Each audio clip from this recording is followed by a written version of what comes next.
اب یا شیخ عبد القادر جیلانی رضی اللہ تعالی عنہ دنن مجید سکیاز ودا سکیاز اوشتراوا دنس گبرو بکیا منائی ناوز کنیو یگاش ناوز کنیو چشم چراغ امی ہا گر انتقال پر ملال ونہانی ام بڑی بابس نشانیس امی ہا دبنم نیر کار صبر یہ عدن ونکے امی چھ یتیمس امی چھ زندگی فرمایا شیخ عبد القادر جیلانی رضی اللہ تعالی عنہ ان وجن سنی ودن امی صاحب انصاف انتو نظر امی الموج دنن موجی وجا جگرتا دنن پیر میانی میانی گبرا میں دے چنل بابس چنل بڑی بابس دے من حضرت میں نس بچس کرد نظر عنایت یہ کردن زند تم دبنم امی چینوس امی شیشی ودا من زور زور یہ چوش کراوان زور زور شیخ عبد القادر جیلانی صاحب سا وجد دل وجداس حتی دبن خدا کی قسم من ماج دنن موجی سکیا جو ودا سکیا جو شتراوا وہ دیکھ تلای پنل بچس پل خر کے مبارک تھوڑ یہ چھ زندائی اور وصل موی دنن گبرو سکیا میں مزاق کرن سکیا میں سویتن یک ٹھٹ کرن دنن موجی شیخ عبد القادر چھ کوئی سویت مزاق کرن پولیس پرد تھوڑ یہ ماج پرد تھوڑ تول اتو چھ مدای گنت نیچو پن ماج رویس دبن کریک گئی گلا نسم شیخ عبد القادر جیلانی ہم نے کرامات ادا بجما قل اللہ یحییکم ثم یمیتکم، اللہ تمہیں زندہ کرتا ہے وہی موت دیتا ہے، ثم یجمعکم الی یوم القیامہ، پھر قیامت دن بھی وہ تمہیں جمع کرے گا،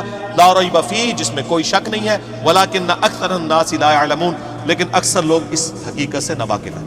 اللہ نے فرمایا کہ بھئی یہ بتا دو کہ اللہ میں اور باقی ہستیوں میں یہ فرق ہے کہ وہ زندگی اور موت دیتے ہیں، تو لے آؤ۔ اللہ کے علاوہ کوئی زندگی اور موت دے سکتا ہے؟ نہیں دے سکتا۔ اگر کوئی کیسا کہتا ہے کہ دے سکتا ہے، اور جناب کس کس قسم کے جھوٹ، یعنی انہوں نے یعنی وہ جی شیخ عبد القادر جیلانی رحمۃ اللہ علیہ نے ایک ڈوبی ہوئی بارات جو ہے وہ مرنے کے اتنے سال بعد زندہ کر دی تھی۔ اللہ کے بندو توبہ کرو، قرآن پاک میں سورہ انبیاء کا پہلا رکوع ہے، 17واں پارہ پہلا صفحہ ہے۔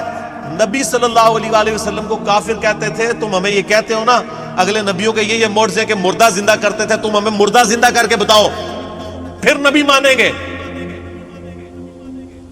تو اللہ تعالیٰ نے فرمایا کہ ان سے فرما دو کہ معجزات اللہ کے پاس ہے، وہ کوئی معجزہ اس قسم کا نہیں۔ نبی صلی اللہ علیہ وسلم نے بھی کوئی مردہ نہیں کبھی زندہ کیا۔ حضرت عیسیٰ علیہ السلام کا قرآن میں ذکر آتا ہے کیونکہ ان کا معجزہ وہ تھا، ہمارے نبی کا معجزہ قرآن ہے، جیسا کہ موسیٰ علیہ السلام کا معجزہ عصا تھا۔ ویسے آپ سے کے بہت معجزات ہیں بخاری مسلم میں کہ مبارک انگلیوں سے پانی کے چشمے جاری ہو گئے، مبارک دعا سے چاند 2 ٹکڑے ہو گیا، مبارک پسینے سے خوشبو آتی تھی، یہ معجزات ہیں، مردہ زندہ کرنے والا نہیں ہے۔ تو یہ بعد کے لوگوں کے بارے میں آپ کلیم کر رہے ہیں کہ انہوں نے مردے زندہ کیے ہیں؟ آج بھی لیں کسی کو جو کہتا ہے مردہ زندہ کر سکتا ہے تو ہم اسے شہید کر دیتے ہیں، اس کی اجازت سے وہ اپنے آپ کو زندہ کر کے بتائے۔ حضرت عیسیٰ نے بھی جو مردے زندہ کیے ہیں نا، وہ یہ نہیں تھے کہ وہ قبر سے نکال کے چلنا پھرنا شروع کر دیتے تھے، صرف اس وقت چونکہ طب بڑے زور پہ تھی، میڈیکل، تو اللہ تعالیٰ نے ان کی میڈیکل کو فیل کیا کہ کوئی ڈاکٹر کسی مردے کو نہیں زندہ کر سکتا۔ اللہ نے آیا میرا نبی اے جیڑا مردہ زندہ کرے گا، اور وہ صرف اتنا ہوتا تھا، قبر پہ گئے مردے کو زندہ کیا، وہ مردہ کہتا تھا کہ حضرت عیسیٰ اللہ کے نبی، واپس چلا جاتا تھا، بس اس سے زیادہ نہیں تھا زندہ ہوتا نا۔ سورۃ الانبیاء کی آیت نمبر 95 ہے، جو ایک دفعہ دنیا سے چلا گیا وہ واپس نہیں آ سکتا، ناٹ ایٹ آل، گیا دنیا میں واپس نہیں آ سکتا۔ اگر یہ بات ہوتی تو حضرت فاطمہ روتی روتی فوت کیوں ہوگی 6 مہینے کے اندر کہ میں اپنے باپ کا چہرہ اب دوبارہ نہیں دیکھ سکوں۔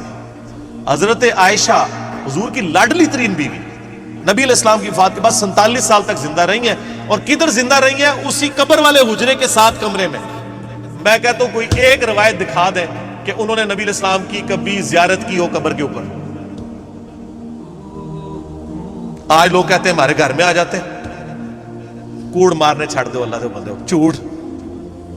سب سے زیادہ اگر کوئی حقدار تھا تو حضرت فاطمہ تھی، حضرت عائشہ تھی، مولا علی تھی، ان سے کوئی آپ کو بات نہیں ملے گی۔ یہ جتنی آپ کو باتیں بتاتے ہیں نا، ساری بزرگ بابوں سے بتاتے ہیں، آپ کو حضرت ابو بکر کی کرامت نہیں بتا رہے ہوں گے اس قسم کی، تو کیا ہوتی نہیں ہے کرامت۔ ہم مانتے ہیں کرامت صرف یہ ہے کہ کسی کی دعا کی برکت سے کچھ ہو جائے، مرضی اللہ کی، وہ کر کے نہیں دکھا سکتا۔ وہ کر کے دکھا سکتا ہے تو میں نے کئی بار چیلنج کیا ہے، کوئی زندہ یا مردہ بزرگ، میں اپنا انجینئرنگ کا فارمولہ لکھ کے دیتا ہوں، دیکھ کے پڑھ کے بتا دے۔